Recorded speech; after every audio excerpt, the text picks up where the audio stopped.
우리 시간 함께 하나님 주신 말씀 보시겠습니다. 마태복음 8장 18절에서 22절의 말씀입니다. 마태복음 8장 18절에서 22절의 말씀을 우리 함께 교독함으로 보겠습니다. 예수께서 무리가 자기를 에워싸는 것을 보시고 건너편으로 가기를 명하시니라.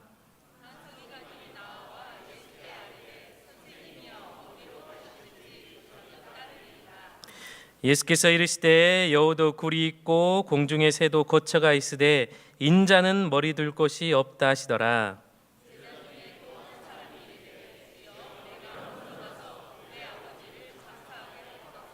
함께 보겠습니다. 예수께서 이르시되 죽은 자들이 그들의 죽은 자들을 장사하게 하고 너는 나를 따르라 하시니라. 아멘.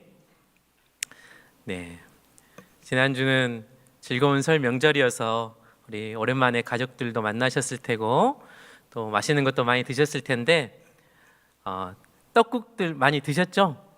네, 우리 교회 모든 성도님들은 드신 떡국 그릇에서 마이너스 되기를 나이가 할렐루야. 네, 그렇게들 보이십니다. 네, 얼핏 보면 다들 20대처럼 보이세요. 네, 네, 자세히 보면 10대처럼 보이시고 신방함을 하고 깨달은 것이 있는데 이 나이는 깎아 말해서 싫어하는 분들이 아무도 안 계시더라고요. 할렐루야. 예. 어제도 우리 80 다 되신 권사님한테 제가 20대 같다고 하고 왔어요. 아니라고 하시는데 화내시게 웃으시게요? 한 분은 너무 깎았어 그러시는데 예. 아유 권사님 깎아서 싫어하는 분 한 분도 안 계시더라고요. 할렐루야. 예. 얼핏 보면 20대, 자세히 보면 10대. 네.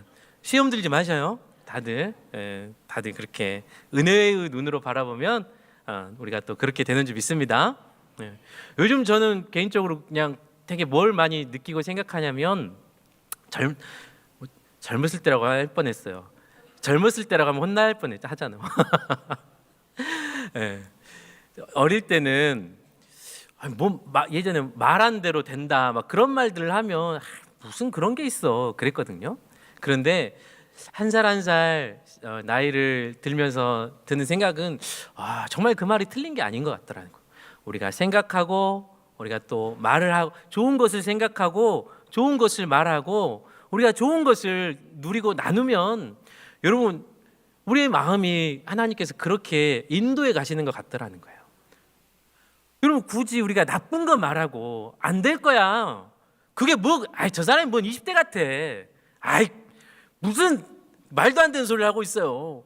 여러분 그게 아니라 여러분 진짜 좋은 것을 말하고 은혜로운 말을 하고 사랑스러운 말을 하고 여러분 그러면 여러분 진짜 내가 뭐가 딱 당장 내 눈앞에 도깨비 방망이처럼 변화되지는 않을지라도 내 마음이 여러분 그렇게 잠시라도 행복감을 얻게 된다라는 거예요. 정말 요즘 그런 것들을 많이 느끼게 돼요. 그래서 여러분 굳이 한다면 우리가 짜증을 내기보다 여러분 기뻐해 보는 거예요. 굳이 안 된다라는 말을 하는 것보다 여러분 된다라고 뭐 말하는데 돈이 드는 게 아니잖아요. 그렇죠? 네. 그러니까 그냥 그렇게 말하는 거예요. 그러면서 내가 말로 그런 행복을 사는 거죠. 내가 그런 고백을 함으로써 잠시나마 그런 마음을 내가 내 마음 가운데 갖는 거예요. 그러니까 시편에도 자꾸 시편 기자는 뭐 하라 그래? 찬양하라 나의 영혼아 그래. 내 스스로 내 영혼에게 명령하는 거거든요. 찬양해라. 내 영혼아 찬양해라. 내 영혼아 기뻐해라. 내 영혼을 그렇게 하나님께서 기뻐하시는 마음으로 인도해 가는 거라는 거예요. 여러분 그렇게 하나님께서 기뻐하시는 고백을 마음 가운데 담아두시고 입술 가운데 선포하시기를 바랍니다. 우리 마음이 나를 그렇게 천국 같은 곳으로 이 땅에서 나를 인도하게 될 줄 믿습니다. 예. 여러분 저는 2026년 되니까 뭐가 생각났냐면 제가 벌써 신혼여행을 갔다 온 게 12년이 됐구나라는 생각이 들었어요. 여러분들 물론 더 오래 되셨겠지만 벌써 12년이나 지났구나. 그래서 제가 신혼여행을 필리핀 보라카이로 갔다 왔거든요. 들어보셨어요? 보라카이? 갔다 와 보시면 계세요. 혹시 한번 손 들어봐 주세요. 보라카이 가보. 야, 역시 배인분들이 있으시군요. 보라카이 너무 좋으시죠? 네, 저도 그때 신혼여행 때 처음 가보고 너무 좋아서 저희 딸이 저희 큰애가 11살인데 3살 때 다시 한번 갔었어요. 너무 그때 기억이 좋아서 눈 감으면 저희 아내와 함께했던 그런 행복했던 그 신혼여행이 기억이 나요. 오늘 또 한 집사님이 신방하면서 이야기를 하는데 결혼기념일 1년차 때 남편분이 선물해 주신 결혼기념일을 챙겨주셨는데 우리 결혼한 날이 개념할 날이야? 이러셨다라는 거예요. 그로부터는 결혼기념일을 챙김받지 못했다는 슬픈 전설이 있었답니다. 결혼 예. 여러분 결혼기념일 다들 지금도 막 눈만 감으면 그때 행복한 날이 생각나시죠? 할렐루야. 자꾸 제가 할렐루야를 하게 되잖아요. 너무 아멘이 안 나오실 것 같으니까 너무 이야기하면 긴장하게 되는데 다시 그때로 돌아가시면 똑같이 그렇게 하실 거잖아요. 아멘? 이게 정말 이 부분에서 아멘 나오게 하기가 너무 힘들더라고요. 예. 다른 데서는 아멘들을 하시는데 저는 보라카이 가서 신혼여행 너무 즐거웠어요.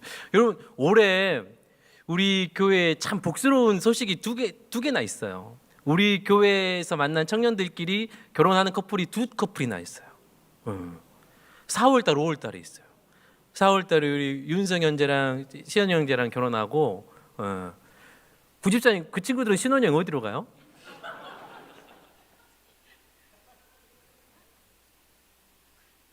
안 가르쳐 주실 거예요? 우리 5월 달에는 우리 다나 자매랑 이 자리에 예배드리는 시웅 형제랑 또 5월 달에 결혼. 5월 며칠 날이에요, 결혼은? 5월 30일.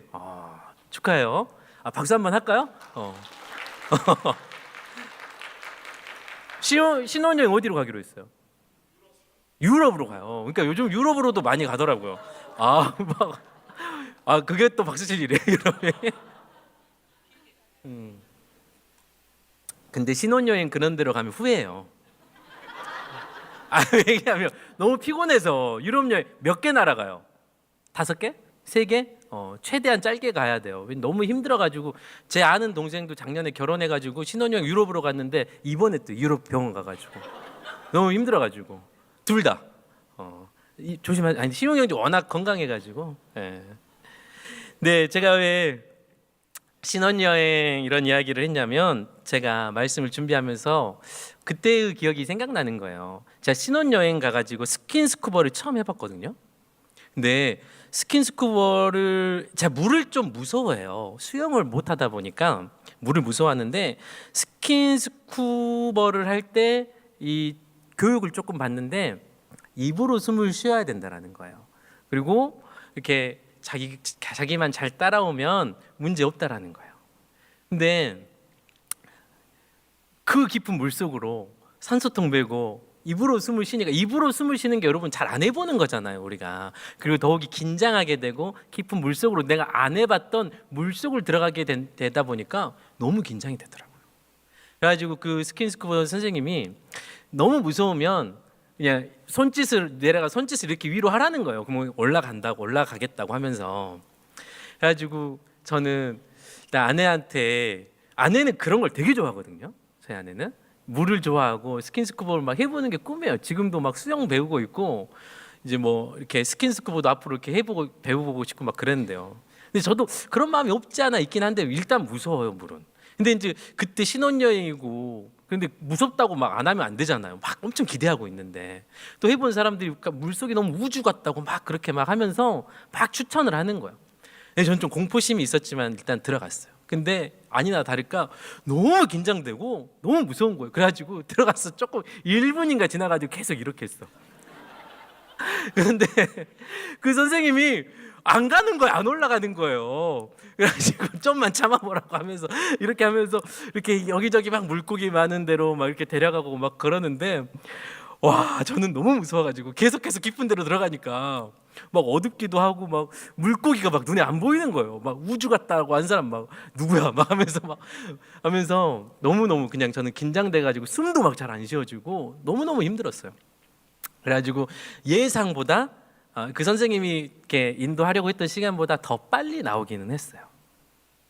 근데 아내는 너무너무 아쉬워하는 거예요. 자기는 너무 막 우주 같고 신비하고 몽환적이고 물고기들도 보고 너무너무 신기해. 전 나와서 너무 좋은 거예요. 숨을 이렇게 내 맘대로 이렇게 코로 쉴 수 있고 막 그러니까 아이고 너무너무 무서웠어요.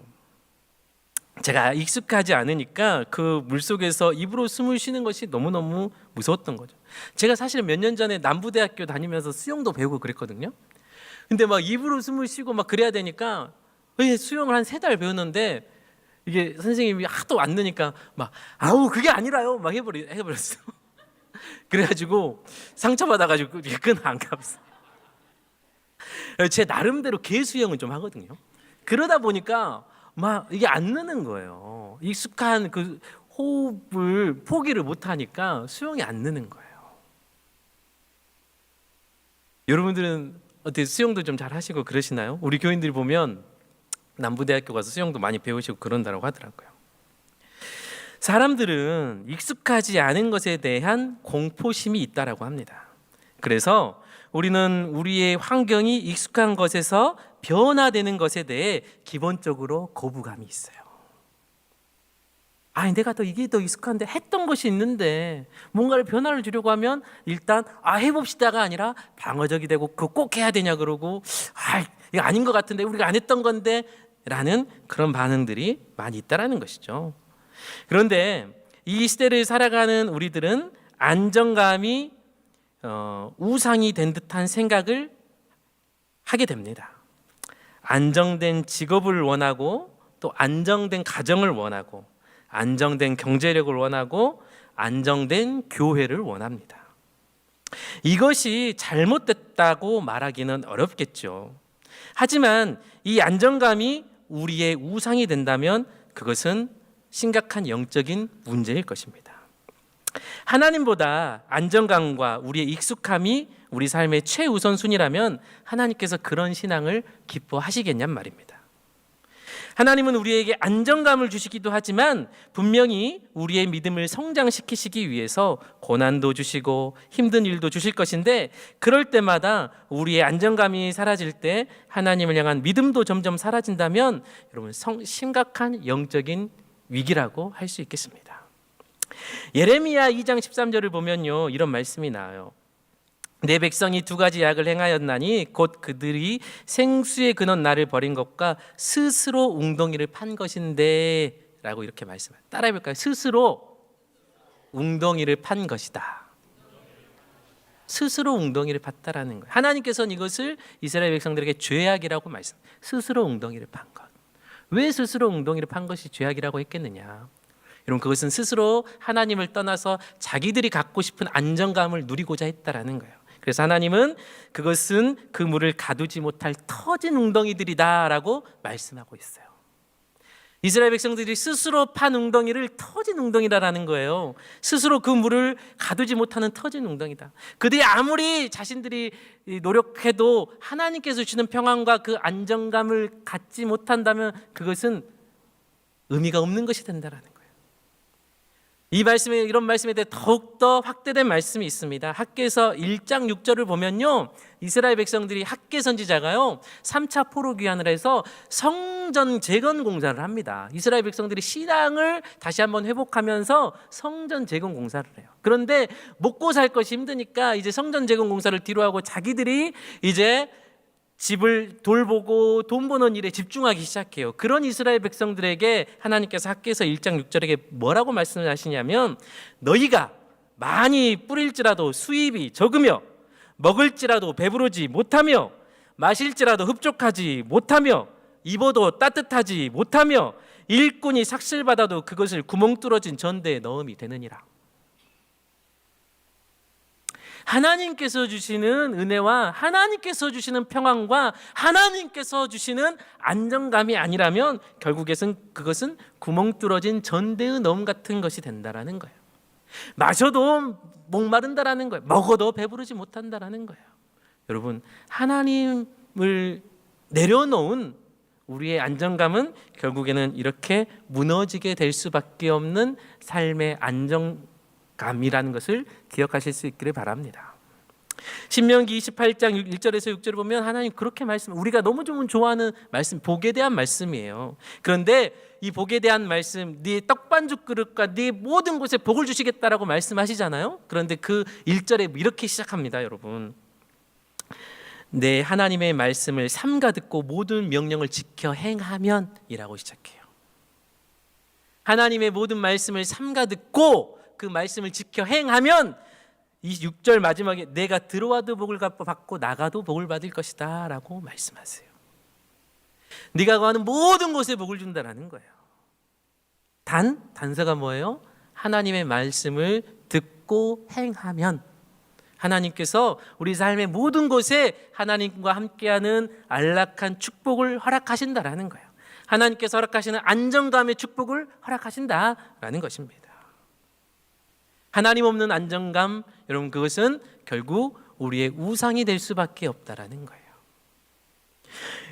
여러분 오늘 본문의 19절에 서기관이 예수님을 선생님이라고 부르고 저는 따르리다라고 말한 것은 자신이 예수님의 제자가 되겠다라고 말한 것입니다. 이 사람은 가장 좋은 랍비나 가장 유명한 랍비의 명단에 자신의 이름을 등재하는 당시의 시스템에 기인하여서 자신이 예수님의 제자가 되겠다라고 자청하고 나선 거예요. 이 당시에 서기관은 문서를 다루는 전문가였습니다. 고대 사회 안에서 글을 쓰고 읽을 수 있다는 것은 아주 특별한 일이었습니다. 그 특별한 소수의 사람들 중에서도 일부만이 글로 된 문서들에 접근해서 일을 할 수 있었습니다. 서기관은 예수님의 제자가 되는 것이 당시 시스템상 탁월한 선택이 될 것 같아서 예수님을 따르겠다라고 했습니다. 예수님의 말씀을 듣고 예수님의 행적을 보니까 이분 특별한 거예요. 이 사람 특별한 랍비 같아 보이는 거예요. 그래서 자기가 생각했을 때 후대에도 이 사람은 기록에 남겠다. 기록에 남겨야 되는 사람이다. 그렇다면 내가 이분이 기록에 남을 만큼 훌륭한 사람이기 때문에 나도 이분의 기록에 남긴 제자가 돼야겠다라는 생각을 한 것이죠. 그런데 예수님은 이 서기관의 생각과 마음의 중심을 아셨습니다. 당시 서기관들은 상대적으로 높은 신분을 누렸지만 예수님은 학파나 회당도 없고 높은 직분도 없으셨습니다. 예수님은 그것을 말씀하셨어요. 머리 둘 것 없는 예수님의 사역은 안락하고 보장된 혜택이 없는 지금까지의 종교지들과는 분명히 다른 길이라고 서기관에게 말씀하셨습니다. 이 서기관이 그래서 그렇게 말씀하시는 거예요. 여우도 굴이 있고 공중의 새도 거처가 있으되 인자는 머리 둘 곳이 없다. 네가 생각하는 그런 나는 랍비가 아니다라는 거예요. 세상 사람들이 우러러보고 따르고 기록되는 것을 즐겨하고 그렇게 많은 훌륭한 제자들을 둬서 이 사람들의 내 좋은 말씀을 가르치고 남게 하는 것이 내 목적이 아니다라는 거예요. 그래서 예수님께서 하신 이 말씀의 목적이 뭡니까? 너희들의 방법으로는 나를 따라올 수 없다라는 거예요. 너희들의 생각과 너희들의 마음가짐과 너희들의 기준으로는 나의 가르침과 나의 말씀과 나의 사명을 따라올 수 없다라고 말씀하고 계신 겁니다. 이런 모습은 이 서기관 모습에서뿐만 아니라 제자들에게도 여러 번 나왔어요. 마태복음 6장을 보면 제자들이 다투는 사건이 일어납니다. 왜냐하면 세베대의 어머니가 예수님께 와서 하나는 주의 우편에 하나는 주의 좌편에 앉게 해주십시오 라고 청탁을 하는 거예요. 그때 예수님의 대답이 이러하셨습니다. 내가 마시려는 잔을 너희가 마실 수 있느냐. 내가 마시려고 하는 잔이 어떤 거냐면 누구든지 크고자 하는 자는 너희를 섬기는 자가 돼야 된다. 누구든지 으뜸이 되고자 하는 자는 너희의 종이 되어야 한다. 그것이 나의 가르침이고 그것이 나의 사명이고 그것이 나를 따르려는 사람들의 삶의 목표가 되어야 된다라는 거였어요. 하나는 우편에 하나는 좌편에 앉아서 이 세상 사람들 앞에서 보기 좋은 자리가 아니라 나를 따르는 것은 오히려 다른 사람들에게 짓밟히는 자리이다. 그리고 십자가 져야 하는 자리이다. 너희가 그 잔을 마실 수 있겠느냐? 라고 우문의 현답으로 대답하시는 예수님의 모습이 나옵니다. 이뿐만 아니라 마태복음 17장을 보면 변화산 사건의 장면이 나옵니다. 예수님께서 베드로와 야고보와 요한과 함께 높은 산에 올라가셨습니다. 그리고 그들이 기도할 때에 하나님께서 환상을 보여주십니다. 그래가지고 그 환상이 베드로에게 있어서 너무 은혜가 되고 감동이 되고 기쁨이 되고 너무너무 좋은 거예요. 그래서 베드로가 고백합니다. 이곳에 주를 위해, 모세를 위해, 엘리야를 위해 초막셋을 지으리다. 예수님, 우리 이곳에서 내려가지 맙시다. 너무 좋으니까 여기서 평생 삽시다 라고 이야기하는 거예요. 그런데 예수님은 그 변화산에 올라가신 이유가 12절에 뭐냐면 그들에게 내가 고난을 받으리라는 것을 하나님께서 그들에게 말씀으로 주시는 거예요. 그냥 그 자리에서 하나님의 영광스러운 환상을 보고 은혜를 받고 그 자리에서 익숙하게 머물러 있는 것이 아니라 예수님의 그 고난의 자리까지 따라가야 된다라는 사명을 주시기 위해서 예수님은 제자들에게 변화산을 데려가셔서 그 은혜를 경험하게 하셨다라는 거예요. 여러분, 이 성안교회가 은혜의 자리인 줄 믿습니다. 여러분, 우리가 이 기도의 자리, 말씀을 듣는 자리, 하나님께 간구하고 기도를 하는 이 자리가 베드로와 같은 이런 은혜의 자리가 되는 줄 믿습니다. 그런데 이 은혜의 자리에서 머물러만 있으면 안 된다라는 거예요. 우리가 이제 예배의 자리가 끝나면 삶의 자리도 가고 가정으로도 가고 우리가 만나기 싫어야 되는 사람들도 만나고 마주쳐야 됩니다. 그곳에서 예수님은 우리에게 그렇게 가르치십니다. 그곳에서 고난 받아라. 그곳에서 나와 같이 고난 받아라. 그곳에서 나와 같이 십자가를 지거라. 예수님께서 가르쳐 주시고 은혜를 주시고 말씀하시는 이유는 바로 거기에 있다라는 거예요. 21절에 보면 또한 제자 중에 또 한 사람이 이르되 주여 내가 먼저 가서 내 아버지를 장사하게 허락하옵소서 이렇게 말씀하고 나옵니다. 제자 중 한 사람이 요청한 아버지를 장사하는 것은 유대 사회 안에서 매우 중요한 일이었습니다. 이 유대인들은 장례를 1일장으로 하는 거예요. 1일 안에 24시간에 매장을 해야 됐습니다. 그런데 시신은 흰 수의를 입히고 나무관에 넣어 매장하는데 매장을 해야 되는 기간은 24시간 하루였지만 장례 후에도 7일간의 애도 기간을 갖게 하였습니다. 그래서 이 7일간의 애도 기간이 아주 이스라엘 사람들에게는 중요했는데 7일간의 애도 기간 중에는 고인에 대해 집중하며 존중을 표현하기 위해서 세 가지가 면제되었습니다. 그것이 무엇이었냐면 쉐마를 음조리는 의무에서 제외되었습니다. 또 유대법에 따르면 16가지의 일상의 축복 기도를 드려야 하는데 이 일상의 축복 기도에서 안 해도 되는 의무가 면제되었습니다. 또한 토라의 모든 명령이 이 7일간 애도 기간 가운데 면제되었습니다. 그러니까 유대인들이 장례식을 치를 때 얼마나 중요하게 생각했는지 알 수 있겠죠. 유대인들은 말씀과 또한 그들의 율법의 관습대로 기도하고 또 16번의 축복 기도를 하고 이런 매 하루에 그들이 종교적으로 지켜야 되는 관행들이 있었는데 그 모든 것들을 안 해도 된다라는 거였어요. 장례 기간 동안.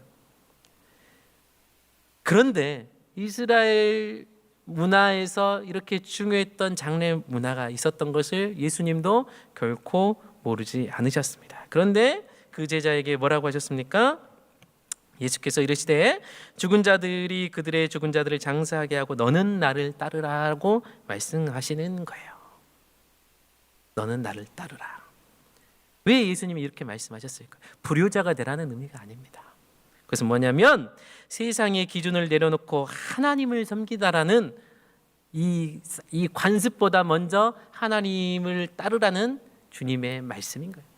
이 관습에 도전하게 하시는 거예요. 이 익숙한 세상 유대인들의 생각에서 하나님의 말씀을 주시면서 그 관습 가운데 넘어설 수 있는 신앙을 말씀하시는 거예요. 여러분, 이 세상의 관행이 우리의 신앙을 또한 묶고 놓지는 않습니까? 여러분, 이 말씀은 결코 가족을 사랑하지 말라는 말이 아니라 불효를 하라는 얘기가 아니라 이 세상의 관습을 넘어서서 하나님을 따르는 믿음의 제자가 되라는 예수님의 간곡한 당부셨던 거예요. 익숙한 세상의 관습에서 넘어서라는 거예요. 그럼 제가 얼마 전에 인스타에서 영상을 봤는데, 요즘 크리스천들이 좋아하는 영상들이 이렇게 뭐가 있냐면, 시골 교회 사모라는 분이 그 브이로그라는 게 자기 일상을 영상으로 찍어가지고 올리는 거거든요. 한 시골 교회 젊은 사모님이요, 아주 예쁘지 않고 밝은 사모님이 브이로그를 올려서 너무너무 사람들에게 신선한 믿음의 도전을 주고 있어요. 이거 저만 보지 않았죠. 보신 분들 꽤 계시죠? 네. 근데 이 사모님을 잠깐 소개를 하려고 해요. 충청남도 부여의 한 시골에 자리 잡은 신성감리교회라는 곳이 있어요. 성도들도 거의 없어요. 할머니, 할아버지들 몇 분이 예배드리는 이곳에 남편인 이수연 목사를 도와서 사역하고 있는 김지 사모님이 계세요. 음식을 만들어서 어른들을 찾아다니면서 전도하고 교회 초대하고 말벗을 삼아드리고 또 농작물을 심고 또 거두면서 사람들과 함께 나누고, 그런 일상들을 또 영상에 올려서 사람들이 야, 이런 시골 교회에서 이렇게 참 아름답게 이 젊은 부부가 이렇게 목회자로서 섬기고 사역하는구나, 많은 도전을 주는 사모님이 있습니다.